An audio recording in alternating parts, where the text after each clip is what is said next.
तो अब इसमें यह बताया बंदी छोड़ने कि जिस प्रकार हनुमान जी भी साब है, ये भी राम है, जितनी इनमें शक्ति है, जिसने काम सर्जा वो साब को आवे, और जिसके पास पावर नहीं है गवर्नमेंट की तरफ से वो साब नहीं को आंदा। उसको आम व्यक्ति चाहे वो कितना भी सेठ कह देंगे भाई और के में कह लेंगे, परंतु उसने साब नहीं कह सकते। साब वही कहलाता जिस पर सरकार की तरफ से कुछ शक्ति उपलब्ध है। इसी प्रकार जिसने जितनी भक्ति करी, वेद व्यास को भी भगवान का लिखा है, वेद भगवान व्यास भगवान, वेद व्यास भगवान लिखा, वो एक ऋषि हुए। ये बिल्कुल ठीक है, जितनी जिस ऋषि में जितनी शक्ति है उतना भगवान है। अब इन सब के परमात्मा यानी तीन पूर्ण, इनसे बड़े जो साब से तीन भगवान से ब्रह्मा विष्णु और महेश, ये तीन लोक के परमात्मा है। देखो आज तक आपने सुना भी होगा, एक आज विशेष जानकारी आपको ज्ञान होगी अगर धैर्य से सुनोगे। इष्टवादिता मत बढ़ना। कई हम ज्यादातर ये करते हैं कि ले भाई ये तो राम ने बेस रावस है, अब डीसी ने डीसी कहना बेसराना नहीं है। अगर डीसी ने कोई प्रधानमंत्री कहे तो वो हम तो मानना नहीं, उसने जिसने ज्ञान से वो नहीं मानेगा। और अनजान पर कितनी हम बरवा लेगी, यू है तो प्रधानमंत्री से मेरे आ रहे, यू सारे काम करे। हाँ, जिले के जो लोग हैं जो उसमें रहते हैं उनके लिए वो भगवान से, यानी डीसी डिस्ट्रिक्ट लेवल का ही मालिक से, लेकिन प्रधानमंत्री या मुख्यमंत्री या मंत्री के कार्य को वो नहीं कर सकता। तो इस प्रकार कबीर गरीबदास जी ने बताया कि ये तीन लोक के परमात्मा 20 शास्त्र जानकारी दे हैं कि त्रिलोकी के नाथ ब्रह्मा विष्णु महेश। और फिर ये पुराण दिखाऊंगा आपको मैं। विष्णु पुराण कहता है कि शंकर भगवान जो है यो सबका रचयिता और सबसे बड़ी शक्ति, और ब्रह्मा और विष्णु तय इसके अनुचर हैं, और इनसे उससे इनके सारे काम सरे हैं। फिर आपको दिखाएंगे कि विष्णु भगवान से ब्रह्मा उसकी नाभि कमल से उत्पन्न हुआ, और ब्रह्मा उस कमल ने ढूंढता ढूंढता 36 युग लाग गए, उसने कमल की अंत नहीं पाई। और शंकर भगवान के ऊपर विष्णु भगवान ऐसे अपना शक्ति प्रदान कर रहे हैं, ये आपको चित्र दिखाएंगे। तो इन शास्त्रों को, इन पुराणों को पढ़ के कोई भी अपनी आत्मा उत्थान नहीं कर सकता, क्योंकि एक शास्त्र दूसरे को फेल करे। और फिर थोड़ी सी देर में उसी पुराण में लिख रखा कि ये तीन लोक के भगवान से। विष्णु पुराण में विष्णु जी को महत्व दे दिया, शिव पुराण में शिव जी को दे दिया। या तो ये तीन, फिर आखिर में क्यों कहें यही ब्रह्म है, यही पूर्ण ब्रह्म है। जीव रूप में तो हम भी ब्रह्म है, और कुत्ता और गधा भी ब्रह्म है, जैसे अभी आपको व्याख्या दी। लेकिन जहां ब्रह्म की स्थिति आओगी वहां ब्रह्म ब्रह्म ही है। राजा भी व्यक्ति होता है, राजा व्यक्ति होता है, परंतु आम व्यक्ति राजा नहीं हो सकता। वो शक्ति, वो सुख सुविधा उसको नहीं होगी। तो इसी प्रकार गरीबदास जी और कबीर साहब ने हमें ये जानकारी देने की कोशिश की कि भाई ये बहुत बड़ा उलझेड़ा इन शास्त्रों ने कर दिया, उलझेड़ा नहीं था। अब डीसी ने आज हमें जानकारी होगी, क्योंकि हम पहले गुलाम थे अपना हिंदुस्तान, और अविद्या ज्यादा थी, भयभीत इतने कर रखे थे कि सरेआम बांध के घोड़ा पर घसीट ले जाया करते थे। थोड़ी सी सजा का ज्यादा सजा दिया करते, थोड़ी सी अवगुण अपराध की। तो हम इतने भयभीत थे। तो हम इन शास्त्र विजों ने, जिन्होंने अपने स्वार्थवश, कबीर साहब गरीबदास जी बताते हैं कि हमारे को भयभीत कर रखा। तेरा बाबू मर गया, उसके भाई मैं गांव मांगे से, और उस गांव ने तो नहीं देगा ना, तो थारे ऊपर कहर हो जाएगा, थारे पशु मर जाएंगे, थारे न्यू हो जाएगा। ये वो डरते मुश्किल थे। बहुत सी आपने कथाएं सुनी होंगी कि एक भगत का छोरा हो गया, लड़का हुआ, हाँ ना, एक का पिताजी मर गया। पिताजी मर गया तो श्राद्ध आया। एक भक्त वहां पहुंचा जो मेरे जैसा पाखंडी था, जाकर कहने लगा पंडित जी कोई हमारे पिताजी की खैर खबर दो।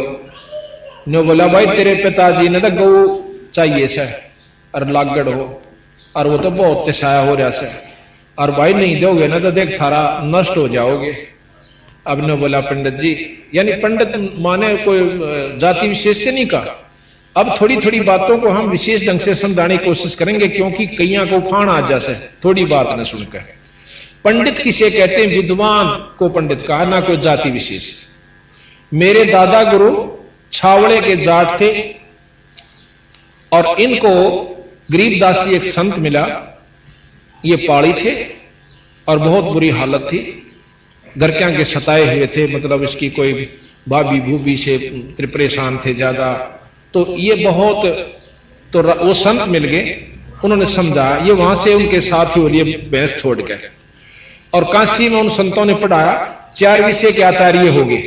आज ये पंडित चिदानंद जी के नाम से जाने जाते हैं और गोपालपुर में इनका आश्रम बना हुआ, पंडित चिदानंद जी, अभी लिखा हुआ है इनके ऊपर पंडित चिदानंद जी। तो हम कोई जाति विशेष को नहीं कहा कि कबीर साहब ने और गरीबदास जी ने। अब जैसे वैद, कई आपने देखा होगा, फलाना राम वैद, दकड़ा राम वैद, और वो जान देखो ना पेट के दर्द की दवाई, और वो फिर भी वैद लिखे हैं। अब कोई वैद्यों की बुराई करे, बुराई का तात्पर्य उनकी उनके अवगुण बतावा कि यह हमने दवाई ठीक नहीं दी, तुम लूटते हो लोगों को। और वो वैद काली माने जो केवल लिख रहा है मैं वैद हूं और दवाई जानता नहीं, तो वो काली माने है ना, नाराज होता है, तो उसकी कमजोरी से उसने बेरा कुछ नहीं, वो सिर्फ वैद नाम से चिढ़ता है कि वैद को क्यों बिसराया इसने। तो पंडित जो है वो विद्वान को कहा, चाहे किसी जाति का भी। हमारे गुरुजी हैं दूसरे नंबर पे, इनके साथ में उरले वाले, ये ब्राह्मण थे जाति से, पंडित थे, जब फीत ला रखे ना वैसे फीत ला दे हैं, वो पंडित थे, पर इन्हें कदे पंडित नहीं कहा अपने आप को। ये संत रामदेवानंद जी कहलाए। ये इस छोटे पैतावास के थे जो दादरी के पास है, हम इनके घर भी जाकर आए, लेकिन ये पंडित नहीं कहा, ये संत थे। इन्होंने वो नहीं काम किया जो संतों वाला, ना ये विद्वान थे, केवल संत थे।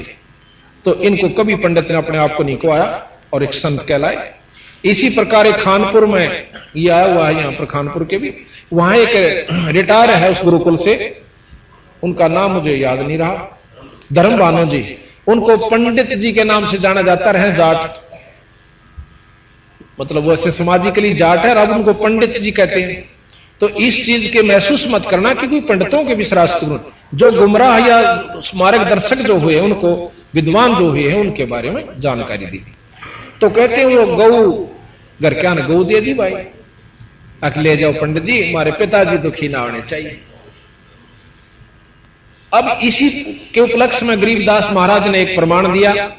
एक गरीबदास जी महाराज का एक शिष्य उसी गांव का छुडानी का था। वो लड़का जवान था, शादी हो रही थी, उसके 2-4 दिन वो सत्संग में नहीं आया लगातार। तो महाराज जी ने बुलाया, भी की बात है, छोरे लाओ बुला के। अच्छा भगत था, अच्छी लगन लगी थी उसकी, वो कदे फिर होके पिनिया दो बैठ गया और फिर बुला लिया। वो बुला भी, महाराज जी याद करें थे तेने। वो गया, भाई गुरु जी ने कैसे याद किया? अखा महाराज जी कैसे याद किया महाराज? भाई मैं तो गरीबदास जी कहने लगे, मैं नो पूछूं था भाई, कई दिन लाग गए, दर्शन ना दिए, गांव के गांव में भी फिटन ना है, मेरे यार जी नहीं लगता। महाराज जी ने कहे थे किसी तरह ये बेचारे आना कंटिन्यूस आना जाना बना रहते, इनकी जो है, इनकी जो दुर्बुद्धि है वह ना फिर दोबारा पनप जाए, क्योंकि सत्संग हमारे अंतःकरण को साफ करता है। जितनी बार भी हम इसको सुनेंगे उतनी नई चेतना हमारे अंदर और हौसला बढ़ता है।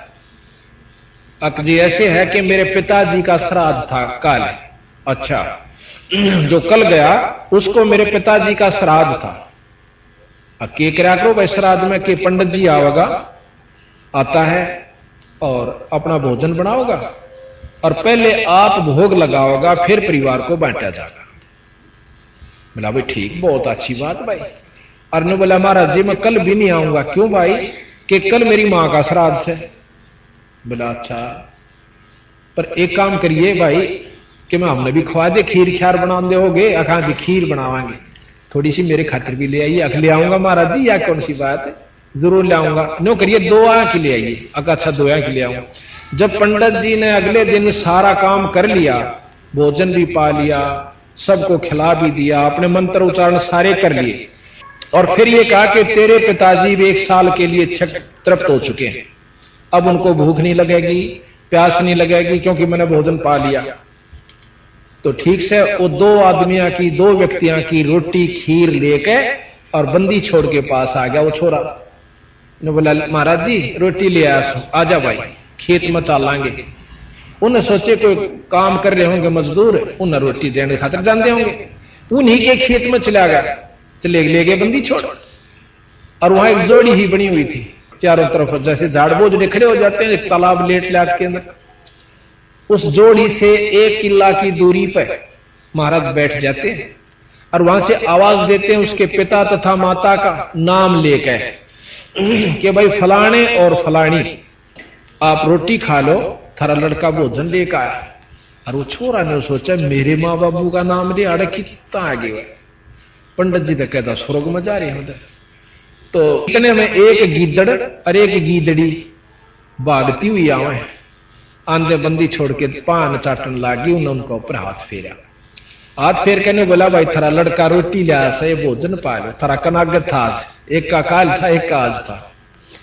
ये वो दोनों ने रोटी नो इसी खा ली, जो अगर कुत्ता भूखा हो ना देखा हो को रोटी गिर दे ऊपर तय गलत लिया करे नो मुंह वाले, इतने ढंग से सैड देसी खा गए। और फिर भी नो देखें दानू और मिल जाते और भी खा ला। तो बंदी छोड़ गरीबदास जी कहने लगे रे भले मान से नो कह था तेरे पंडित जी ने खाए पाछे तेरे पिताजी तृप्त हो गए 1 साल के लिए, यू तेरा बाबू या तेरी मां मान चाहे मत मान। नो बोला जी भी कसर रहेगी, ये भी गुंजाइश रहेगी ना मानने की। पर महाराज जी बीमारी या सब मैं मान लो तो घर के लाठी ठा ले, यानी मेरे के लिए कोई नहीं बसांदा या बेगन तो वारी छूटेगा। नो बोला तो ढीला पड़े, अब ठीक से आगे से महाराज मैं नहीं करूंगा। तो इस प्रकार हम अज्ञानतावश, और आपको प्रमाण देता हूं मेरे गुरुजी अभी 26 जनवरी 96 को उन्होंने शरीर त्यागा, 124 साल के हो गए। उससे पहले ये मेरे ख्याल में दिसंबर की बात से नवंबर में अपने घर पैंतावास चले गए। वह कह रहे थे कि ये लगभग 100 साल के बाद आए हैं अपने घर ने, 100 वर्ष के बाद गए, 15-16 साल के निकल गए थे। और पिछले साल ये भी गए थे एक बार, महीने मतलब 5-6 महीने पहले गए थे। तो हम वहां चले गए इनके पास। तो इनकी भाभी जी वह थी, भाभी जी जो लगभग 90 से भी 92-93 साल की हो रही थी। वानो बोली जी ये 12-13-15-16 साल के चले गए, 2 लड़के थे। क्योंकि भक्ति की जो कसक होती है वह पिछले संस्कार जो होते हैं वो बहुत तगड़े हों से और वो अपने आप मार्ग पर लगा दें।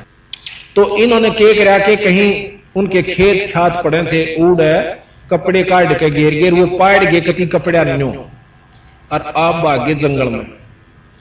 जाने वाला ने देखा कि वो 2 लड़के जंगल में बाज के।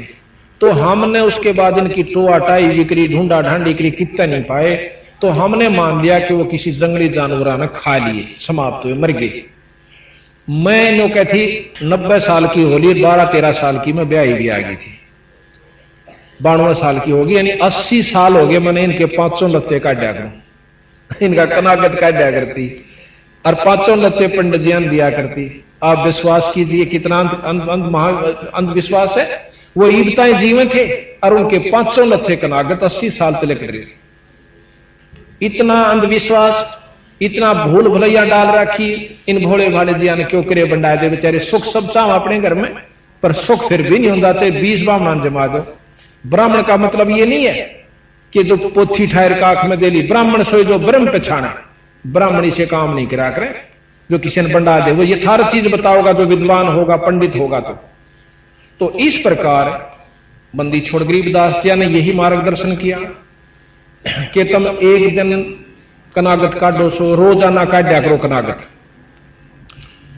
2 रोटी छाछ पे तोड़ के घेर दे, 2 कुत्ता ने सुबह, और इसी प्रकार शाम में कर देख कितना, और कुछ फर्क नहीं पड़ता। 2-4 रोटियां हम कुछ नहीं फर्क पड़ा करता। आए भगत ने रोटी